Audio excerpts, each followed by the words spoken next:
Magandang tanghali, Luzon, Visayas, Mindanao. Nagbabalik na naman yung antingeron yung gala. Ito ngayon ang i-assemble namin sa araw na to. Kung sino man mag-avail, ito lang muna ang papakita namin, pero hindi namin ipakita yung kabubuan. Pero mayroon pa itong mga orasyon na ilalagay namin. Ito yung assemble ngayon. Baon na 2 mata.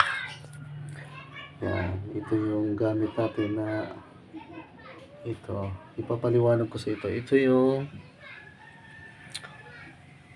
Tektite na anti-stress. Kung may stress ka, may angking galing dito sa taguliwas ng bala. Ito naman yung tinatawag namin na banawog. Ito ay kahit magluhod-luhod pa yung magkukulam sa nito, ay hindi ka talaga tabla nito. Ito naman yung lubigan. Kung sino nakakilala nito, ay kung may aswang man sa bahay nyo, ito ay pinakamabisang tangan na lubigan. Tsaka ito yung panghalo atin. Ito ay mga batong kahoy. Yan. Hindi ko na lang ipapakita sa inyo kung paano mag-assemble lang talaga nito. Tapos ito na ang ano niya. Hindi ko ipapakita yung kabuuan yan, pero malakas yan. Malakas yan, anti-stress. Yan.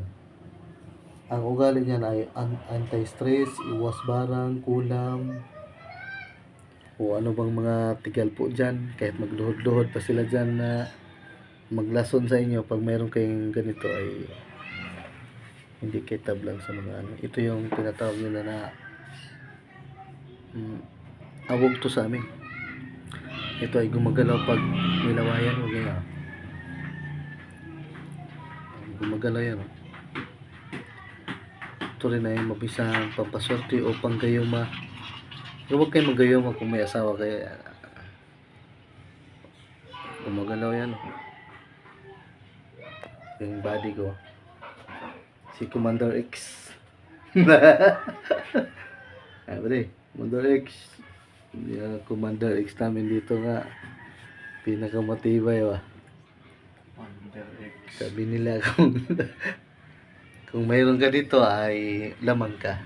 Kung usapang anting-anting naman, kung ito ay halong depensa na, kahit 2 lang ang mata nito, pero ang laman niya ay anti-stress. Kung lagi kang na-stress, ito ang kailangan mo. Tektite. Kung lagi kang na-stress sa buhay, marami kang problema, gusto mo nang magpakamatay, magdala ka nito. Para hindi ka naman makita ng mga lagalag dyan, yung mga lagi ka na lang nababati o nausog. Ito ang kailangan mo. Ito ay isang batong kahoy na, yung kahoy na naging bataw, ibig sabihin sa English to ay petrified wood. Tapos ito naman ay lubigan. Ito ay mabisang pangontra sa mga aswang. Kung maraming aswang sa inyo dyan, malapit kayo sa mga maligno, ito ay takot ang maligno nito. Bahaw kasi ito, hindi masyadong mabahaw. At kung mayroon naman kayong mga kapitbahay na alam mo na, iniisip ay ibagsak kayo, nakatingin sa'yo pero masama na yung iniisip nila, kailangan nyo ng ganito, pandakaki. Ito ay mabisang pantaboy malas talaga to. At saka kung kapitbahay nyo dyan na mangkukulam, hindi kayo tabla ng kukulam. Ito kahit magdamag pa sa sementeryo ay hindi kayo tabla ng kulam. Pag lagi yung dala dito, itong pandakaki itim na to. Kaya nilagay siya sa bao. Ito na yung aasimbulin natin. Ayan. Sino mang mag-avail, mura lang naman to. mapamura ka sa presyo nito. Tsaka dagdagan natin ng awog. Ito naman ang bisa niya ay depensa rin to kung alam mo yung paggawa nito. Gagalaw to gumagalaw yun. Yan. Tinuturo na si Monkey Pwing. Yan. Pero may bilang nito pag mag-assemble ka nito, ilagay mo dito sa bao. May bilang to. Hindi ko na sasabihin kung ilan ang bilang nito. Tsaka haluan natin ito ng saga-saga. Yan, ito may mabilang din to. Ito ay may abilidad dito sa bala. Marami itong nabibili na mura, pero kung marunong ka mag-assemble ay okay din to. Pero ang may sikreto nito, may bilang to siya. Maaring ang baril nito ay mag-stack up kung alam mo yung bilang nito, or hindi sasabog. Yan, marami nang nabibili niyan, pero kailangan may bilang yan siya. At saka lagyan natin ano, bare, kuha na mo nga ako nun, bare, yung dahon na yun, sa gilid.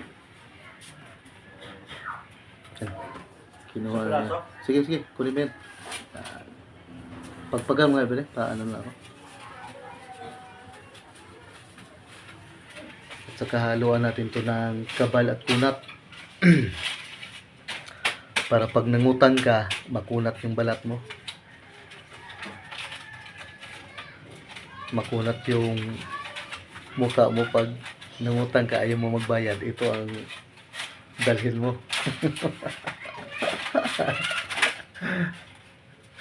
Ito ay, ayan, ito ang dahon ng kurutan. Pag meron ganito, hindi ka basta-basta tablan ng itak, pero kailangan mo malaman yung orasyon. May kabal at kunat to, kahit sa baril. At saka kung mangutang ka na makunat ka magbayad, kailangan mo ito. Yan yung paghalo natin dyan. Ito ay dahon ng kurutan. Kurutin mo ito ba de? Sige, kurutin mo. Hindi yan mabubutas.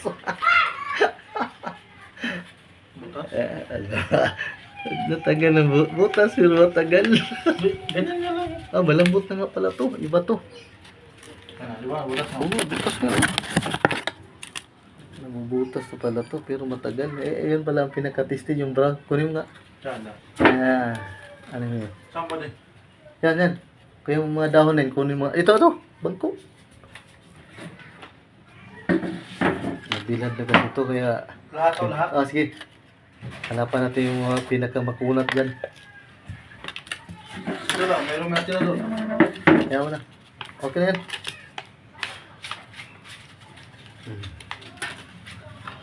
Hanapan natin yung pinakamakunat. Ayan ba, kurutin mo daw. Sige. Mas matigas yan, Matigas, Kaya.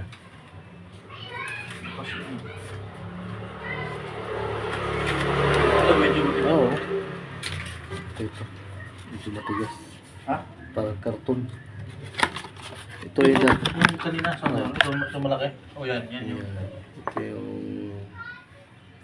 dahon ng kurutan. Kurutan ba tawag yan?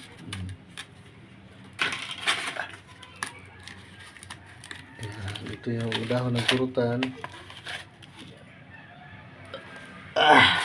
Saka San Miguel yata to. Basta marami pa kami ihalo dito. Basta kaya kung sino yung shoutout dyan sa mga antingero dyan na magaling din magawa, ay shoutout. Basta sa amin ito, simple lang to ang ano namin, simpleng gawa lang. Pero matibay na rin to. Walang talama yung mga ito. Haluan natin yan ng mga batong kahoy para hindi naman kawawa yung makabili. Kaya salamat sa mga solid supporters natin dyan. Hindi pa natin masyadong maano to, pero i-flex ko sa inyo kung ma-symbol ko na to. Kaya yung ibang ilalaman ko dyan ay sikreto na lang yan. Kaya magandang tanghali, Luzon, Visayas, Mindanao, at saka mayang hapon din sa mga taga Bisaya, sa parting Visayas, Bisaya diha, mga Ilonggo. Sa parting salamat sa inyong pag-subscribe, at sa mga Tagalog dyan na antingero nga shout out dyan. Pang Mindes, pang Batangas, kila Kuya Ernie dyan, at saka Kuya Edwin. Sino may hindi ko nabanggit. Sa solid subscriber natin si basta salamat sa lahat. Kumawa ko ng 4 lang para may naman, makatulong naman tayo. Alam na si Commander Exxon, paalam na.